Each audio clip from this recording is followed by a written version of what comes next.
Hey guys, this is Lucid, and I have a new mod I'm going to show you real quick. It is called Balanced Arena, and it is basically in between Better Arena, which gives you really strong artifacts if you win the arena fight, and Vanilla, which completely wastes your time if you send anything to the arena.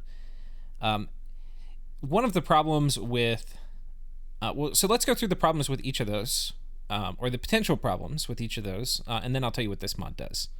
So with Vanilla, if you don't have any of the arena mods installed, you get a few items which are cursed, which means you can't take them off the hero who wins them.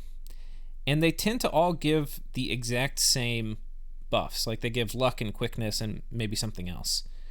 And so they also commit you to having to go back to the arena to fight, which is a very, very odd combination because if you like win all of the arenas and you collect all the arena gear, it's a bunch of redundant buffs. So it's silly. It's just ridiculous. And yeah, it's not, basically there's not much incentive to go. Like maybe you send a super duper naked guy in there to take something if you think he would be kind of good with quickness on him.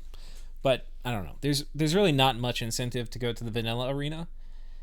So there is the Better Arena mod, and the Better Arena mod, it gives you one of the artifacts in the game if you win.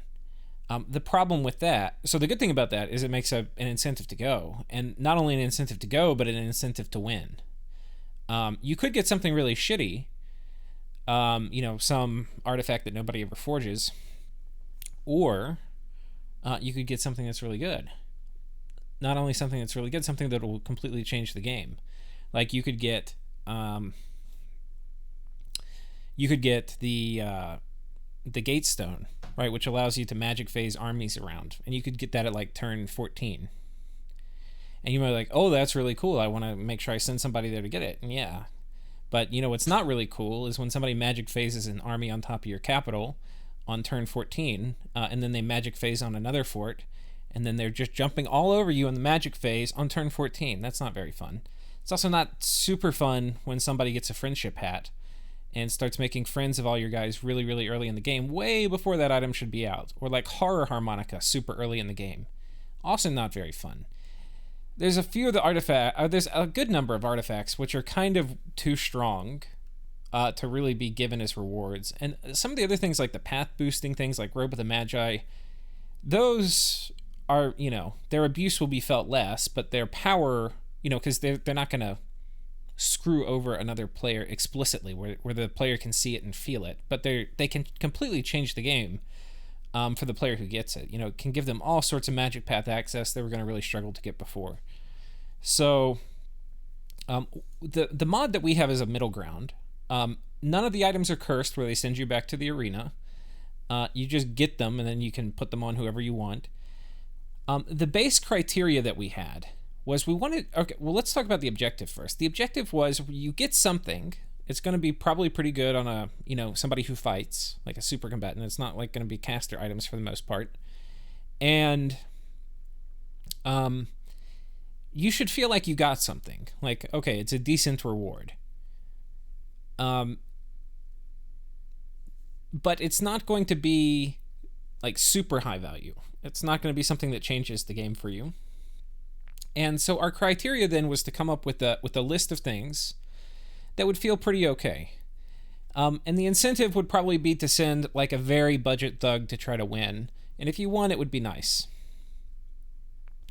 That was kind of the rough thinking. The items we ended up coming up with, so the base criteria was a construction 4 or 6 item that cost over 15 gems or over. And that was kind of the base inclusion criteria. And is not something that like casts a spell at people. So like Standard of the Damned, we didn't include. Though, you could argue, we did that more just for flavor that, it's something you would give to somebody who's going to fight in an arena, not. But anyway, you could argue we should have included something like Standard of the Damned. And, we can change this too as we go. But this is the baseline we have right now. So it's 15 gems and over, construction 4 and 6 items, and that includes also some of the, but not all of, the unique items, like the unforgeable items. It's like the Admiral Sword, the Sun Sword, The short sword. We crossed out some things we eliminated, but anyway, this is basically the list of stuff. Yeah, and so it's all of those.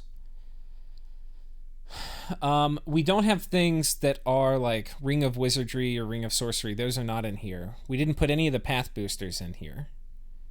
So anyway, that's the list. And then under artifacts, we also included some artifacts, but we included artifacts that are typically under 15 gems.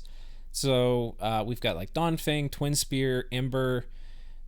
And then what's kind of cool about this is it's a lot of artifacts that don't normally see much play, like the Pika Sax of Rulership.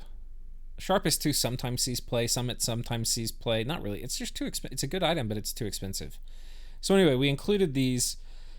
Barrier, Shield of Dawn. These see some play, but yeah, I feel like these would be kind of cool rewards to get that aren't going to completely change the game. Anyway, and then these. So that's basically it. It's real short. It's just it's an in-between ground for vanilla and for better arena mod, if that's something you ever felt like you wanted. We've tested it in multiplayer games. It works fine, so that's why I'm sharing this with you now. And yeah, I put a link for this in the description if you want to get it. Cheers.